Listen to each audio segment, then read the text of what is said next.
ನಾನು ನನ್ನ ಹೆಂಡತಿಯನ್ನು ತುಂಬ ಪ್ರೀತಿ ಮಾಡುತ್ತಿದ್ದೆ. ಆದರೆ ಅವಳ ಬರ್ತ್ಡೇ ದಿನ ಅವಳಿಗೆ ಸರ್ಪ್ರೈಸ್ ಕೊಡಬೇಕು ಅಂತ ತೀರಾ ಲೇಟಾಗಿ ಬಂದೆ. ಆದರೆ ಅವಳೇ ನನಗೆ ಸರ್ಪ್ರೈಸ್ ಕೊಟ್ಟಳು. ನನ್ನ ಗೆಳೆಯನ ಜೊತೆ ಮಂಚ ಹಂಚಿಕೊಂಡಿದ್ದಾಳೆ. ನಾನು ದಂಗಾಗಿ ಅವರಿಬ್ಬರನ್ನೇ ನೋಡುತ್ತಿದ್ದೆ. ಇಬ್ಬರು ಬೆತ್ತಲಾಗಿ ನನ್ನ ಹಾಸಿಗೆ ಮೇಲೆ ಮಲಗಿದ್ದಾರೆ. ನಾನು ಕೆಳಗೆ ಕುಸಿದೆ. ನನ್ನ ಜೊತೆ ಯಾರೋ ಮಾಡಿದ ಕೆಲಸವನ್ನು ಮಾಡಿದರು ಅವರಿಬ್ಬರು. ಅದೇನೆಂದರೆ, ನನ್ನ ಹೆಂಡತಿಯನ್ನು ತುಂಬ ಪ್ರೀತಿಸುತ್ತೇನೆ. ಮದುವೆಯಾಗಿ ಇಬ್ಬರಿಗೂ ವರ್ಷ ತುಂಬುತ್ತಿದೆ. ಆದರೂ ಕೂಡ ಇಬ್ಬರು ಅಪರಿಚಿತರ ರೀತಿ ಇದ್ದೇವೆ. ನನ್ನನ್ನು ಕಂಡರೆ ಅವಳಿಗೆ ತುಂಬ ಇಷ್ಟ. ನನಗೆ ತುಂಬ ಮರ್ಯಾದೆ ಕೊಡುತ್ತಾಳೆ. ನನಗೂ ಕೂಡ ಅವಳೆಂದರೆ ಇಷ್ಟ. ಅವಳ ಆಸೆಗಳನ್ನು ನಾನು ಯಾವಾಗಲೂ ಮೇಲೆ ಇಡುತ್ತೇನೆ. ಅವಳೆಂದರೆ ನನಗೆ ಹುಚ್ಚು ಪ್ರೀತಿ. ಅವಳು ಕಣ್ಣಿನಲ್ಲಿ ತೋರಿಸಿದರೂ ನಾನು ತಲೆ ಮೇಲೆ ಇಟ್ಟುಕೊಂಡು ಮಾಡುತ್ತೇನೆ. ಅವಳನ್ನು ರಾಣಿಯಂತೆ ಸಾಕುತ್ತಿದ್ದೇನೆ. ಎಲ್ಲ ಕಷ್ಟ ನನಗೆ ಅವಳು ಮಾತ್ರ ಸುಖವಾಗಿ ಇರಬೇಕು ಅನ್ನುವುದು ಮಾತ್ರ ನನ್ನ ಪಾಲಿಸಿ.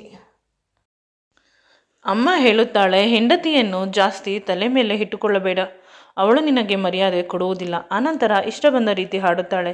ಇಲ್ಲಿಯ ಹೆಣ್ಣು ಮಕ್ಕಳು ಸ್ವಲ್ಪ ತಗ್ಗಿ ಬಗ್ಗಿ ನಡೆಯಬೇಕು ಅಂತ ಪ್ರತಿ ಬಾರಿ ಹೇಳುತ್ತಾಳೆ. ಆದರೆ ಅವಳು ನನಗೆ ಹೇಳುವ ಮಾತು ನಾನು ಅವಳ ಮಗ ಅನ್ನುವ ಸಿಂಪತಿಯಿಂದ ಅಷ್ಟೇ ಹೊರತು ಇನ್ಯಾವುದೇ ರೀತಿಯ ದುರುದ್ದೇಶ ಇರುವುದಿಲ್ಲ. ಏಕೆಂದರೆ ನನ್ನ ದೊಡ್ಡಪ್ಪನ ಮಗನ ಹೆಂಡತಿ ತುಂಬ ಚೆನ್ನಾಗಿ ನೋಡಿಕೊಂಡಿದ್ದರು, ಫ್ರೀಡಮ್ ಇತ್ತು ಅಂತ. ಕಷ್ಟ ಸುಖ ತಿಳಿಯದೆ ಮದುವೆಯಾದ ವರ್ಷಕ್ಕೆ ಗಂಡನನ್ನು ಬಿಟ್ಟು ಡೈವರ್ಸ್ ತೆಗೆದುಕೊಂಡು ಆಸ್ತಿಯಲ್ಲಿ ಅರ್ಧ ಪಾಲು ತೆಗೆದುಕೊಂಡಳು. ಮೊದಲು ಪರವಾಗಿಲ್ಲ.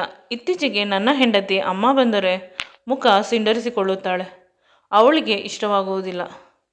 ಅಮ್ಮ ಬಂದರೆ ಅಮ್ಮ ಊರಿಗೆ ಹೋಗುತ್ತೇನೆ ಅಂದ ತಕ್ಷಣ ಕಳಿಸಿಬಿಡುತ್ತಾಳೆ. ನಾನು ಬೇಡ ಅಂತ ಹೇಳುತ್ತೇನೆ. ಅದಕ್ಕಾಗಿ ನಾನು ಆಫೀಸ್ನಿಂದ ಮನೆಗೆ ಹೋಗುವುದರೊಳಗೆ ಅಮ್ಮನನ್ನು ಸಾಗಿ ಹಾಕಿರುತ್ತಾಳೆ. ಇವಳ ಅಡ್ಜಸ್ಟ್ಮೆಂಟ್ಗಳು ಇತ್ತೀಚೆಗೆ ನನಗೆ ಇಷ್ಟವಾಗುವುದಿಲ್ಲ. ಆದರೂ ಕೂಡ ಅವಳಿಗೆ ಬೇಸರವಾಗುತ್ತದೆ ಅಂತ ಯಾವುದನ್ನೂ ಕೂಡ ನಾನು ಎಕ್ಸ್ಪ್ರೆಸ್ ಮಾಡುವುದಿಲ್ಲ. ಅವರ ಅಮ್ಮ ಬಂದು ವಾರಗಟ್ಟಲೆ ಇಲ್ಲೇ ಇರುತ್ತಾರೆ. ತಿಂಗಳುಗಟ್ಟಲೆ ಇದ್ದರೂ ಕೂಡ ನಾನು ಅವರನ್ನು ಏನು ಕೇಳುವುದಿಲ್ಲ.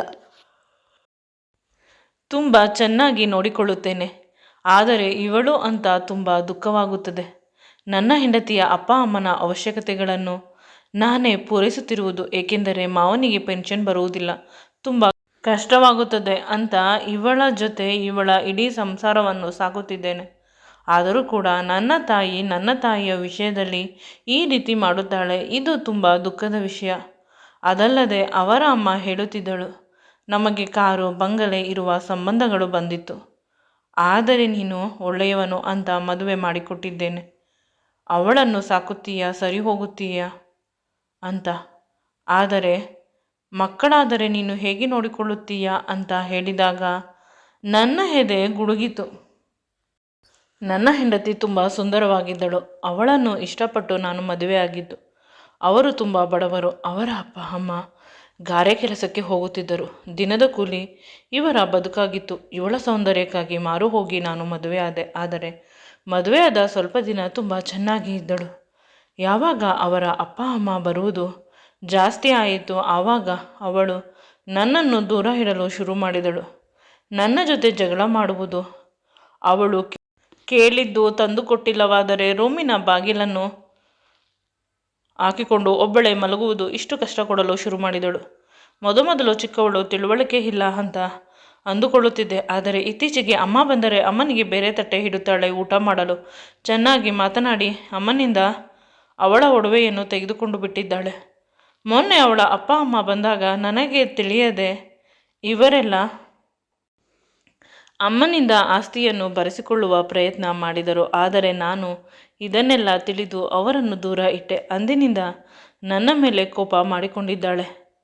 ನನಗೆ ನನ್ನ ಅಪ್ಪ ಅಮ್ಮ ಮುಖ್ಯ, ನೀನಲ್ಲ, ಬೇಕಾದರೆ ಡೈವರ್ಸ್ ಕೊಡು ಅನ್ನುವ ಮಟ್ಟಕ್ಕೆ ಬಂದಿದ್ದಾಳೆ. ಆಗ ಅಮ್ಮ ಹೇಳಿದಳು, ಎಲ್ಲ ಆಸ್ತಿ ನಿನ್ನ ಹೆಸರಿಗೆ ಬರೆಯುತ್ತೇನೆ. ಮೊದಲು ನನ್ನ ಮಗನಿಗೆ ನೀನು ಪ್ರೆಗ್ನೆಂಟ್ ಆಗು. ನಮ್ಮ ವಂಶಕ್ಕೆ ವಂಶೋದ್ಧಾರಕನನ್ನು ಕೊಟ್ಟರೆ ಎಲ್ಲ ಆಸ್ತಿಯನ್ನು ನಿನ್ನ ಮತ್ತು ನಿನ್ನ ಮಗನ ಹೆಸರಿಗೆ ಬರೆಯುತ್ತೇನೆ. ನನ್ನ ಮಗನ ಹೆಸರಿನಲ್ಲಿ ಬಿಡಿಗಾಸು ಕೂಡ ಇಡುವುದಿಲ್ಲ ಅಂತ ಅವಳ ತಲೆಯ ಮೇಲೆ ಆಣೆ ಮಾಡಿ ಹೇಳಿದಾಗ ಅವಳು ಖುಷಿಯಿಂದ, ಅಷ್ಟೇ ತಾನೆ, 3 ತಿಂಗಳಿಗೆ ನಾನು ಪ್ರೆಗ್ನೆಂಟ್ ಆಗುತ್ತೇನೆ ಅಂತ ಹೇಳಿದಳು. ಅಂದಿನಿಂದ ಭಯ ಜಾಸ್ತಿ ಆಗುತ್ತಿದೆ. ಕೇವಲ ದುಡ್ಡಿಗಾಗಿ ಒಡವೆಗಾಗಿ ಇವಳು ನನ್ನ ಜೊತೆ ಇದ್ದರೆ ನನ್ನ ಮಗುವಿಗೆ ಒಳ್ಳೆಯ ಅಮ್ಮ ಆಗುವುದಿಲ್ಲ.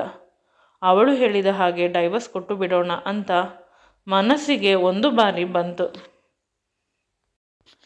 ಅಮ್ಮನಿಗೆ ಈ ವಿಷಯವನ್ನು ವಿವರಿಸಿ ಹೇಳಿದಾಗ ಅಮ್ಮ ನನ್ನ ಕೆನ್ನೆಗೆ 2 ಏಟು ಹೊಡೆದಳು. ಅವಳು ಚಿಕ್ಕವಳು, ತಿಳಿಯುವುದಿಲ್ಲ. ಅವಳ ಜೊತೆ ಆ ರೀತಿ ಆಡಬೇಡ. ಅವರ ಅಪ್ಪ ಅಮ್ಮ ಸರಿ ಇಲ್ಲವಾದರೆ ಅವಳೇನು ತಪ್ಪು ಮಾಡಿದ್ದಾಳೆ? ನೀನು ನನ್ನ ಸೊಸೆಗೆ ಏನಾದರೂ ತೊಂದರೆ ಮಾಡಿದರೆ ಸರಿ ಇರುವುದಿಲ್ಲ ಅಂತ ಚೆನ್ನಾಗಿ ಬೈದು ಊರಿಗೆ ಹೊರಟು ಹೋದಳು. ಫೋನ್ ಮಾಡಿ ಹೇಳುತ್ತಾಳೆ, ನನ್ನ ಸೊಸೆ ಪ್ರೆಗ್ನೆಂಟ್ ಆಗುವವರೆಗೂ ನಾನು ಬರುವುದಿಲ್ಲ ನಿಮ್ಮ ಮನೆಗೆ ಅಂತ. ನಿಜವಾಗಲೂ ಈಗ ನನಗೆ ಮಗು ಬೇಡ. 1-2 ವರ್ಷ ನನ್ನ ಹೆಂಡತಿಯನ್ನು ಗಮನಿಸಬೇಕು. ಅವಳು ನಿಜವಾಗಲೂ ನಮ್ಮ ಮನೆಗೆ ಒಳ್ಳೆಯವಳ ಅಥವಾ ಕೇವಲ ಈ ಮನೆಯ ಆಸ್ತಿಗಾಗಿ ಬಂದಿದ್ದಾಳ ಅಂತ.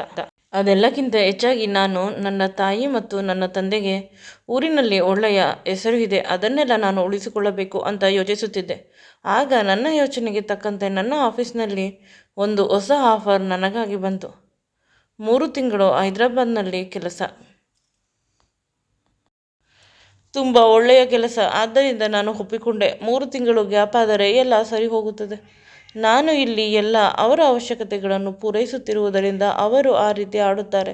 ಸ್ವಲ್ಪ ಅವರಿಂದ ನಾನು ದೂರ ಹೋದರೆ ಅವರು ಕೂಡ ನನ್ನನ್ನು ಮಿಸ್ ಮಾಡಿಕೊಳ್ಳುತ್ತಾರೆ ಅಂತ ಯೋಚಿಸುತ್ತಿದ್ದೆ. ನಾನು ಹೋಗುತ್ತೇನೆ ಅಂದ ತಕ್ಷಣ ನನ್ನ ಹೆಂಡತಿಯ ಮುಖದಲ್ಲಿ ಒಂದು ರೀತಿಯ ಆನಂದ ಕಾಣಿಸಿತು. ನನಗೆ ಆಶ್ಚರ್ಯವಾಯಿತು. ಅವಳು ಸಡನ್ನಾಗಿ ಕೇಳಿದಳು, ನಿಮ್ಮ ATM ಕಾರ್ಡ್ ನನಗೆ ಕೊಟ್ಟು ಹೋಗಿ ಅಥವಾ ನನ್ನ ಫೋನ್ಗೆ ದುಡ್ಡನ್ನು ಸೆಂಡ್ ಮಾಡಿ ಹೋಗಿ ಅಂತ. ಆಗ ನಾನು ಏನೂ ಮಾತನಾಡದೆ ಅವಳು ಎಷ್ಟು ಹೇಳಿದಳು ಅಷ್ಟು ದೊಡ್ಡ ಮೊತ್ತದ ಅಮೌಂಟನ್ನು ಅವಳ ಫೋನ್ಗೆ ಸೆಂಡ್ ಮಾಡಿದೆ. ಆಗ ಅವಳು ಇನ್ನೂ ಖುಷಿಯಾದಳು. ನಾನು ಅವಳನ್ನು ಬಿಟ್ಟು ಹೋಗುತ್ತೇನೆ ಅನ್ನುವ ಬೇಸರ ಸ್ವಲ್ಪ ಕೂಡ ಇಲ್ಲ. ಒಂದು ರೀತಿ ವಿಚಿತ್ರ ಅಂತ ಅನಿಸಿತು. ಹಾಲಿಗೆ ಹಾಲಾಗಲಿ ಇಲ್ಲವಾದರೆ ನೀರಿಗೆ ನೀರಾಗಲಿ ಅಂತ ಯೋಚಿಸಿದೆ. ಹೋದ ಮೇಲೆ 1-2 ಕಾಲ್ ಮಾಡಿದಳು ಅಷ್ಟೆ. ಅದು ಕೂಡ ನನ್ನ ಆಫೀಸ್ನ ಫೈಲ್ ಮನೆಯಲ್ಲೇ ಇತ್ತು. ಅದನ್ನು ಹೇಗೆ ಸೆಂಡ್ ಮಾಡುವುದು? ನಿಮ್ಮ ಆಫೀಸ್ಗೆ ಯಾರ ಕೈಲಿ ಕಳಿಸುವುದು? ನಿಮ್ಮ ಗೆಳೆಯ ಕಿರಣ್ ಬರುತ್ತಾರೆ ಅಂತ ಕೇಳಿದಳು. ಕಿರಣ್ ಬಗ್ಗೆ ಇವಳಿಗೆ ಏನು ಗೊತ್ತು ಅಂತ ನಾನು ಯೋಚಿಸುತ್ತಿದ್ದೆ. ಕಿರಣ್ ನನ್ನ ಗೆಳೆಯ, ಅದು ಗೊತ್ತು. ಆದರೆ ತುಂಬ ಪರಿಚಯ ಇರುವ ರೀತಿ ಯೋಚನೆ ಮಾಡುತ್ತಿದ್ದಾಳೆ ಅಷ್ಟೇ ಅಲ್ಲ.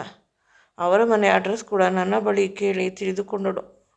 ಫೋನ್ ನಂಬರ್ ಕೊಡಿ ಅಂತ. ಇದೆಲ್ಲವನ್ನು ನಿಮ್ಮ ಫೈಲ್ಗಳನ್ನು ನಿಮ್ಮ ಆಫೀಸ್ನಲ್ಲಿ ಕಳಿಸಲು ಅಷ್ಟೇ, ಬೇರೆ ಇನ್ಯಾವ ಉದ್ದೇಶ ಇಲ್ಲ ಅಂತ ಹೇಳಿದಾಗ ನಾನು ಆಶ್ಚರ್ಯದಿಂದ ಇನ್ಯಾವ ಉದ್ದೇಶ ಇರಲು ಸಾಧ್ಯ ಅಂತ ಕೇಳಿದೆ ನನ್ನ ಗೆಳೆಯನ ಜೊತೆ.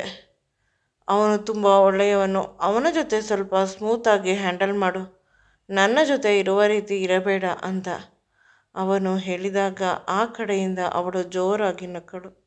ನಾನು ಏಕೆ ನಗುತ್ತಿದ್ದೀಯಾ ಅಂದಾಗ ಅವಳು ಏನೂ ಮಾತನಾಡದೆ ಫೋನ್ ಕಟ್ ಮಾಡಿದಳು. ಅಮ್ಮ ಫೋನ್ ಮಾಡಿ ಅದೇ ವಿಷಯ ಹೇಳುತ್ತಾಳೆ. ನಿನ್ನ ಹೆಂಡತಿ ಪ್ರೆಗ್ನೆಂಟ್ ಆಗುವವರೆಗೂ ನಾನು ಬೆಂಗಳೂರಿಗೆ ಬರುವುದಿಲ್ಲ ಅಂತ. ಇಲ್ಲಿಯ ಪರಿಸರ ತುಂಬ ಚೆನ್ನಾಗಿತ್ತು. ಬೆಂಗಳೂರನ್ನು ಬಿಟ್ಟು ಇಲ್ಲೇ ಸೆಟಲ್ ಆಗಿಬಿಡೋಣ ಸ್ವಲ್ಪ ದಿನ. ಹೆಂಡತಿ, ಸಂಸಾರ ಇದೆಲ್ಲ ಬೇಡ. ಅಲ್ಲಿ ಇದ್ದಷ್ಟು ನನ್ನನ್ನು ತುಂಬ ಎಳೆಯುತ್ತಾರೆ. ಇಲ್ಲಿ ಯಾರೂ ಸಿಗೋದಿಲ್ಲ ಅಂತ ಯೋಚಿಸುತ್ತಿದ್ದೆ. ದಿನದಿಂದ ದಿನಕ್ಕೆ ನನಗೆ ಈ ವಾತಾವರಣ ಅಡ್ಜಸ್ಟ್ ಆಗುತ್ತಿದೆ. ನನ್ನ ಹೆಂಡತಿ ನನಗೆ ಕಾಲ್ ಮಾಡುವುದನ್ನು ಬಿಟ್ಟು ಬಿಟ್ಟಿದ್ದಾಳೆ. ನಾನು ಕಾಲ್ ಮಾಡಿದಾಗ ಫೋನ್ ಸರಿಯಾಗಿ ಎತ್ತುವುದಿಲ್ಲ. ನಾನು ಬ್ಯುಸಿ ಇದ್ದೇನೆ, ನನಗೆ ಕೆಲಸ ಇದೆ, ನೀವು ನನ್ನನ್ನು ಇಲ್ಲಿ ಒಬ್ಬಳನ್ನೇ ಬಿಟ್ಟು ಹೊರಟು ಹೋದಿರಿ ಅಂತ ಗಲಾಟೆ ಮಾಡುತ್ತಾಳೆ. ಹಾಗಾದರೆ ಮುಂದಿನ ವಾರವೇ ನಾನು ಬಂದುಬಿಡುತ್ತೇನೆ. ಇಲ್ಲಿರುವ ಎಲ್ಲ ಪ್ರಾಜೆಕ್ಟನ್ನು ನನ್ನ ಗೆಳೆಯನಿಗೆ ಒಪ್ಪಿಸಿ ಬರುತ್ತೇನೆ ಅಂದರೆ ಅವಳು ಗಾಬರಿಯಾದಳು. ಪರವಾಗಿಲ್ಲ, ಅಪ್ಪ ಅಮ್ಮ ಇದ್ದಾರೆ, ಸಹಾಯ ಮಾಡುತ್ತಿದ್ದಾರೆ. ನೀವು ಅಲ್ಲಿರುವ ಎಲ್ಲ ಕೆಲಸವನ್ನು ಮಾಡಿ ಬನ್ನಿ ಅಂತ ತುಂಬ ನಯವಾಗಿ ಹೇಳಿದಳು. ಏನು ನನಗೆ ತಿಳಿಯದೆ ಇವಳು ಮಾಡುತ್ತಿದ್ದಾಳೆ ಅಂತ ಅನಿಸಿತು. ಅವನಿಗೆ ಕಾಲ್ ಮಾಡಿದರೆ, ತಮ್ಮ ಮಗಳು ತುಂಬ ಕಷ್ಟಪಟ್ಟಿದ್ದಾಳೆ, ನಿನ್ನನ್ನು ಮದುವೆಯಾಗಿ ನೀನು ಅವಳನ್ನು ಚೆನ್ನಾಗಿ ನೋಡಿಕೊಂಡಿಲ್ಲ ಅಂತ ಮಾತನಾಡಿದರು. ಅದರಿಂದ ನನಗೆ ಅಷ್ಟೇನೂ ನೋವಾಗಿಲ್ಲ. ಅವರಿಂದ ನನಗೆ ಯಾವುದೇ ರೀತಿಯ ನಿರೀಕ್ಷೆಗಳು ಇಲ್ಲ. ಅವರ ಬಗ್ಗೆ ನನಗೆ ಗೊತ್ತು. ಮುಸುರಿನಲ್ಲಿ ಕಲ್ಲು ಹುಡುಕುವ ಜನ ಅವರು. ನನ್ನನ್ನು ಏಕೆ ಪ್ರೀತಿ ಮಾಡುತ್ತಾರೆ? ಕೇವಲ ನನ್ನ ಆಸ್ತಿ ಬೇಕೇನೋ ಅಂತ ಅಂದುಕೊಂಡರು. ಕಡಿಮೆ ಆಗುತ್ತಿಲ್ಲ. ಅವಳ ಜೊತೆ ಕಳೆದ ಮಧುರ ಕ್ಷಣಗಳು ಪದೇ ಪದೇ ನೆನಪಾಗುತ್ತದೆ. ಹುಡುಗಿ ನನ್ನ ಹಿಂದೆ ಬಿದ್ದಿದ್ದಾಳೆ. ತುಂಬ ಸುಂದರವಾಗಿದ್ದಾಳೆ. ಒಳ್ಳೆಯ ಕೆಲಸದಲ್ಲಿ ಇದ್ದಾಳೆ. ಶ್ರೀಮಂತರ ಮನೆಯ ಹುಡುಗಿ ಅಂತ ಅನಿಸುತ್ತದೆ. ಆದರೆ ಯಾವಾಗಲೂ ನನ್ನ ಹಿಂದೆ ಇರುತ್ತಾಳೆ. ನನಗೆ ಮದುವೆ ಆಗಿದೆ ಅನ್ನುವ ವಿಷಯ ನಿನ್ನೆ ತಿಳಿದು ಅಳುತ್ತಿದ್ದಳು. ಆಗ ನನ್ನ ಸೀನಿಯರ್ ಹೇಳುತ್ತಾರೆ, ಆ ಹುಡುಗಿ ನಿಮ್ಮ ಮೇಲೆ ಮನಸ್ಸು ಇಟ್ಟುಕೊಂಡಿದ್ದಳು. ನೀವು ನೋಡಿದರೆ ಮದುವೆ ಆಗಿದ್ದೀರಾ ಅಂತ. ಇದೆಲ್ಲವನ್ನು ನೆನೆಸಿಕೊಂಡು ನನಗೆ ಒಂದು ರೀತಿ ವಿಚಿತ್ರ ಅಂತ ಅನ್ನಿಸಲು ಆರಂಭಿಸಿತು. ಇಷ್ಟಪಟ್ಟ ಹೆಂಡತಿ ಸಿಕ್ಕುವುದಿಲ್ಲ. ಬೇರೆ ಯಾವುದೋ ಹುಡುಗಿ ಪ್ರೀತಿ ಮಾಡುತ್ತಾಳೆ ನನ್ನನ್ನು.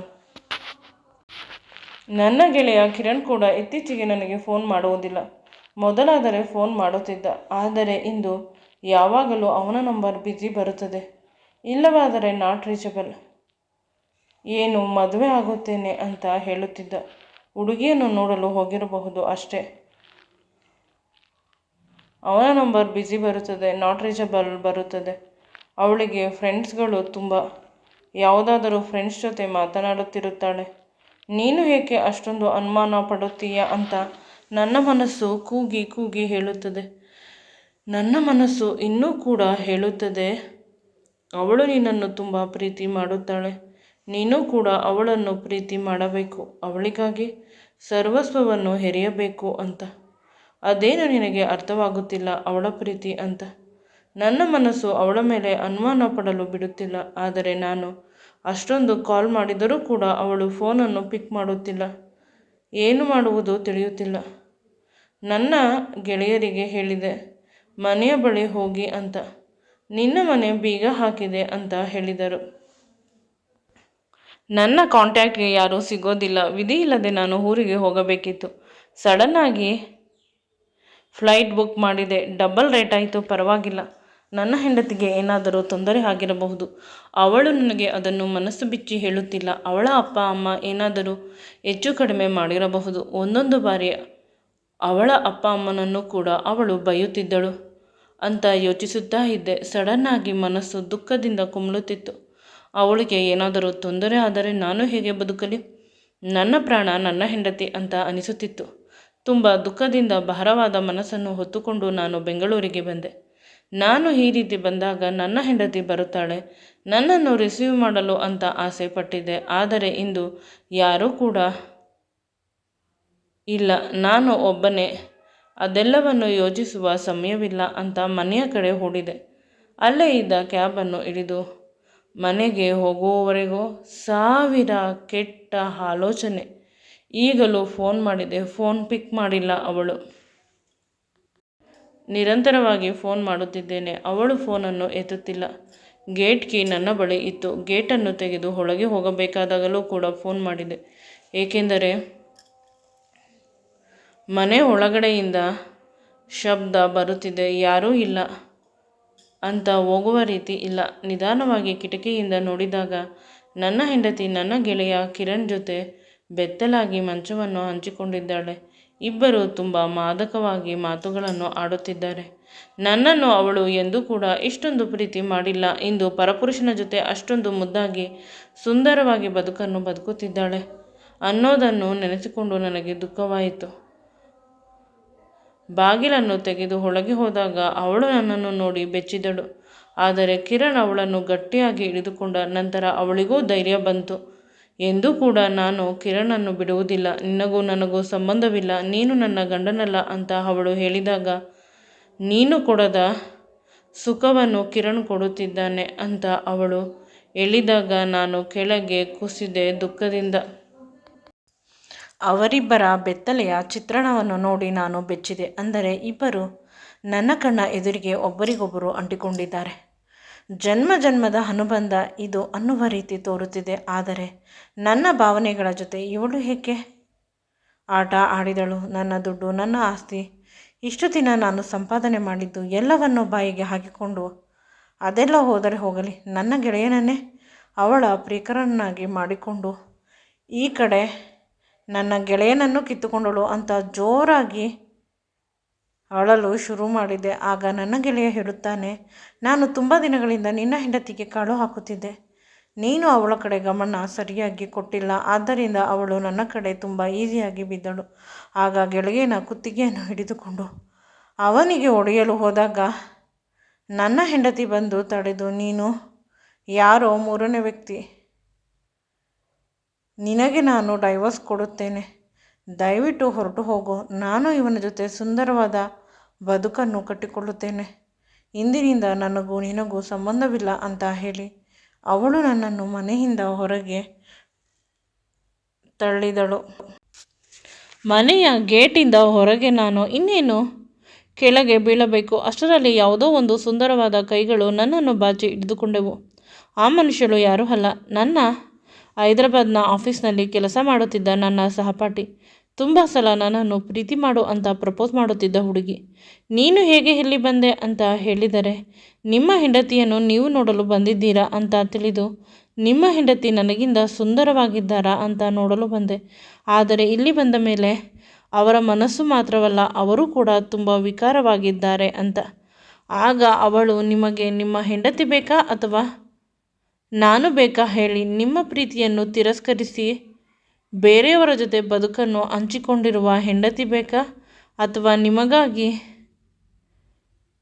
ಸರ್ವಸ್ವವನ್ನು ಧಾರೆ ಎರೆದ ಮತ್ತು ಈಗಲೇ ಮದುವೆ ಆಗುವ ಈ ಪ್ರೇಯಸಿ ಬೇಕಾ ಅಂತ ಅವಳು ಕೇಳಿದಳು. ನನಗೆ ಏನು ಹೇಳಬೇಕು ಅಂತ ತಿಳಿಯುತ್ತಿರಲಿಲ್ಲ. ಗಟ್ಟಿಯಾಗಿ ತಬ್ಬಿಕೊಂಡು ನನಗೆ ಮುತ್ತು ಕೊಟ್ಟಳು. ನಂತರ ಅವಳು ನನ್ನ ಕೈಯನ್ನು ಹಿಡಿದುಕೊಂಡು ಹೋಗುತ್ತಿದ್ದಳು.